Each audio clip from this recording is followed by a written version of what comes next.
혹시 자녀들이 키가 안 커서 걱정인 부모님들 계십니까? 제가요, 실은 고등학교 1학년 때까지 우리 반에서 옛날엔 참 비인권적이었던 것 같아요. 그냥 기억 니은 순서대로 번호 매기면 되는데 우리 때는 꼭 나오라고 그래서 골마루에 쭉 세워가지고 키 제일 큰 사람부터 쭉 세우면 저는 맨 마지막 뒤로 밀리다가 제가 우리 반 50명 중에 48번이었어요. 근데 뒤에 2명 더 있었는데 그렇다고 걔들이 나보고 작은 건 아니고 도토리 키재기인데 그래서 별명이 도토리였어요. 3명이 다.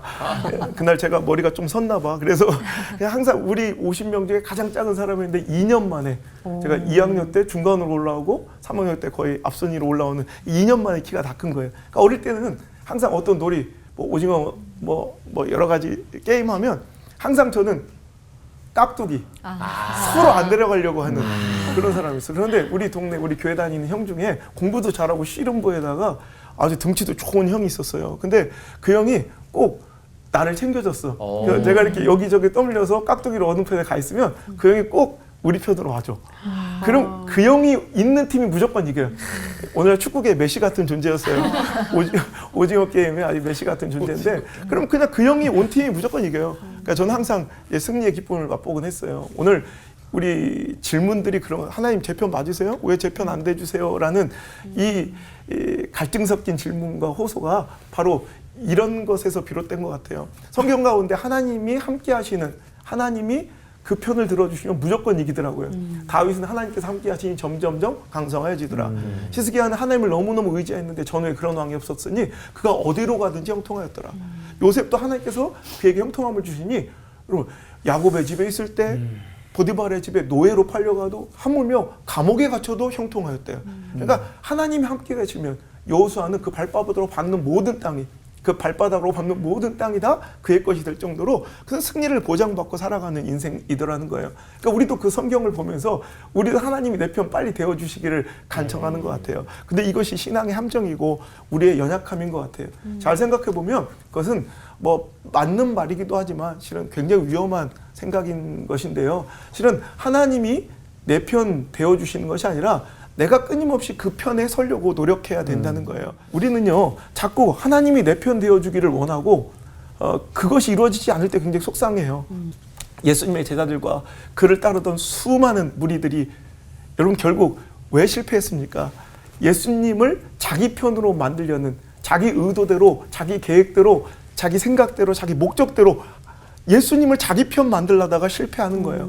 오늘도 우리는 자꾸 영적인 실패의 원인을 어디서 찾아야 되느냐? 내가 지금 하나님 반대편에 서 있거나 혹은 하나님을 자꾸 내 편 만들려는 시도 가운데 우리의 영이, 우리의 신앙이, 우리 인생이 자꾸 실패의 쓴맛을 보고 있다는 거죠. 이제 우리는 내 목적과 내 의도대로 내 계획과 내 선택과 결정을 지원해주고 정말 후원해주는 든든한 지원군, 응원군으로서 하나님을 모시기를 청하기보다 우리가 항상 하나님의 선하시고 실수 없으신 그 계획에 나도 편성해서 무르르듯 정말 함께 갈 수 있는 그 길을 선택하는 지혜가 있길 바랍니다.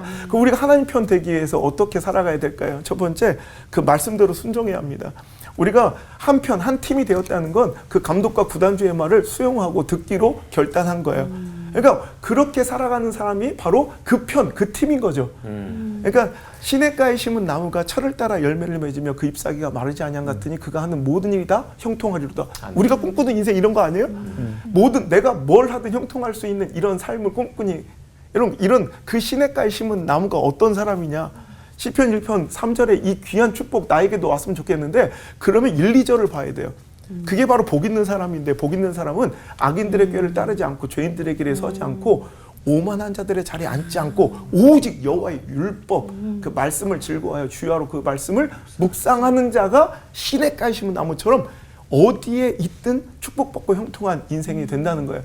마치 건기가 찾아와서 비 한 방울 내리지 않는 그 건기의 모든 생명체가 다 말라 비틀어 죽어가는 그 현장에서도 오아시스 웅덩이 물 근원 마르지 않는 그 시냇가에 뿌리 내리고 있는 사람들은 그 나무들은 형통하고 그 열매를 막 주렁주렁 매달고 있는 그 모습을 보면서 우리도 하나님이 물구덩이가 나에게 찾아오기를 꿈꾸는 게 아니라 내가 그 물구덩이 오아시스 시냇가에 심겨지길 원하는 것이 지혜가 아니겠느냐라는 거예요. 오늘도 여호수아도 하나님께서 함께 하시고 즉 하나님이 그 원사이드 그 편에 되어 주시니까 그냥 발바닥으로 밟는 모든 땅을 널 능히 대적할 원수가 없게 해주신다고 승리를 보장해놓고 나가는 거예요. 그럼 왜 그럴까요? 여호수아서 1장 9절의 말씀에 내가 너에게 명령한 것이 아니냐. 하나님 시킨 일을 하러 가니까 강하고 담대하라. 두려워하지 말고 놀라지 말라. 네가 어디로 가든지 내가 함께 할게. 네 편 되어줄게 이러잖아요. 그러니까 우리가 하나님 편 되고 하나님이 내 편 되어주시는 그 유일한 통로는 바로 말씀의 순종입니다. 그래서 말씀에 순종하고 그 감독의 지시대로 우리가 살아갈 때 우리는 하나님과 함께 동행하는 삶, 즉 하나님과 같은 사이드에 편에 서 있는 삶으로서 무엇을 하든 어떤 상황, 처지, 형편, 가능성, 확률 따위가 내 인생을 오늘도 좌우할 수 없는 그런 막강한 능력의 인생을 살아가게 될 줄 믿습니다. 두 번째는 그의 나라와 그 뜻을 존중하고 사랑하는 것입니다. 아까 목사님 말씀하신 것처럼 다윗이 하나님을 너무너무 사랑하고 어떤 순간에서도 하물며 도망자의 신세, 억울한 신세일지라도 하나님을 사랑하고 그것을 주인으로, 만군의 왕으로 중심에 모시니 하나님께 그를 얼마나 이뻐하고 그의 인생에 같은 사이드에 서 주셨다는 거죠. 그러니까 오늘도 우리는 두 주인 섬길 수 없어요. 무언가 하나를 중히 여기면 하나를 경히 여길 수밖에 없어. 그래서 오늘도 우리가 뭔가 두려워하는 것들 있잖아요. 뭐 아파하는 것, 두려움이 클수록 아픔이 클수록 그것이 어떻게 말하면 신앙적으로 바라보면 하나님만큼, 아니 하나님보다 더 사랑하는 대상일 수 있어요. 내가 두려워하는 것, 내가 돈 때문에 두려워하고 돈 때문에 아파. 그럼 내가 하나님만큼이나 돈을 의지하고 사랑하는 것일 수도 있어요. 내가 뭔가 아프고 두려운 것 그 크기가 커질수록 난 그걸 하나님만큼 의지하고 사랑하는 것일 수 있어요. 오늘도 두 주인 섬기면 그러면 그만큼 하나님을 경히 여길 수 있다는 거죠. 그러니까 오늘도 우리가 하나님 나라와 그 뜻, 즉 그 편의 유익을 위해 내 인생이 담겨지고 뿌리 내려지는 아름다운 축복의 인생 되기를 주의 이름으로 소망합니다. 기도하겠습니다. 하나님, 내 편 되어주세요라고 기도하기보다 하나님, 내가 지금 당신의 편입니까? 하나님, 제가 하나님 편입니까를 궁금해하며 질문하며 두려워하며 주님. 늘 하나님 편에 오늘 심겨진 나무가 될 수 있도록 오늘도 저희들을 이끌어 주세요. 아멘. 오늘 이 방송이, 이 말씀이 누군가에게 하나님께서 내 팀으로 오라는 영입 제의의 오퍼처럼, 레터처럼, 계약서처럼 들려지게 하시고 오늘도 거기에 아멘으로 도장 찍는 멋진 하나님의 편에 오늘도 편입되는 오늘도 귀한 역사들이 아멘. 우리 성도들 가운데 일어나게 도와주세요. 아멘. 나의 사랑 참 좋으신 우리 구주 예수님의 이름으로 기도합니다. 아멘. 아멘. 하나님이 내 편 돼주시길 바라기보다는 내가 하나님 편에 서는 게 중요하다고 맞아요. 하셨는데 그게 사실은 참 알고는 있는데 쉽지 않단 말이에요. 맞아. 우리가 어떻게 하면 일상생활에서 그런 걸 연습할 수 있는지 조금 구체적인 방법이 있다면은 한번 듣고 싶습니다. 안우성 목사님. 하나님 편 되기 위한 연습, 훈련. 근데 결론부터 말씀드리면 연습은 없어요. 리허설은 없어. 그냥 무조건 실전인데 우리 삶 속에서 우리는 연습해가고 갈 수는 없어요. 그러니까 실전이에요. 계속 실전인데 수많은 선택과 결정 가운데 하나님을 도구화하지 않고 진짜 하나님을 목적, 그러니까 두 주인 섬길 수 없다는 말이 그 말씀인데 그 말씀 이렇게 멋있게 하니까 와 해주고 우리가 두 주인 섬길 수 없어요. 그러니까 하나님을 사랑하는 것.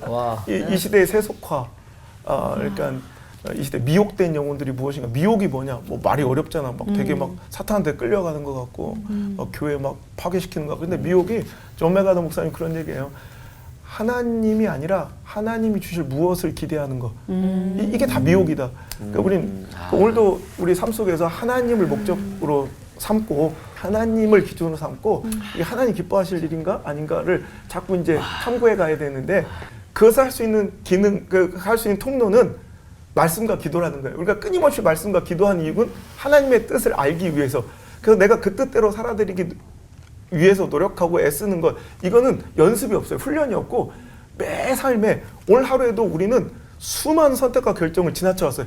내가 이걸 인지하든 인지하지 못하든. 얼마 전에 타임 매거진이라는 잡지에서 한 사람이 깨어나서 잠들 때까지 몇 개의 선택을 하나를 해봤더니 무려 35,000개의 선택인데요. 그 수많은 선택 가운데 오늘 하루를 살아가는 건데 그 가운데 실전이야. 리허설 없어. 계속 하나님 의식하는 거. 아까도 여호와의 말씀을 즐거워하여 주 야로 아침 저녁으로 그 말씀을 묵상은 곧 난 신경 쓰이는 걸 의식하는 거.